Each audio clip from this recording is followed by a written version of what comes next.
I learned a lot about dating while I was in prison. I learned it both from women who I dated who were on the outside and roommates who I lived with on the inside. Now, the women who I dated, obviously, we had some serious limitations. Some of those women I never even met in person. Like Courtney, probably the most significant relationship of my life, I didn't even meet until the day that I was released.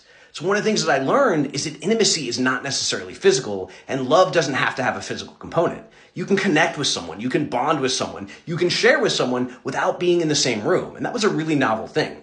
Now, with roommates, it was the opposite, because it was about shared space and limited resources and communicating, especially under stress. Because in a place where it might be 100 or 110 degrees in that cell, or we might have really bad food that day, or we might not be able to go to the store, or something comes up, and we're both living together in a bathroom, we had to learn to communicate really well. And also, with a roommate, you don't necessarily like that person. You don't necessarily want to live in the space with them. At least in a romantic relationship, you've chosen that person. When you're in prison, you might get thrown in the cell with anybody. So learning to communicate is learning to avoid a whole lot of fistfights, but it's also learning to have those difficult communications or those difficult conversations in relationships that you choose or relationships that matter.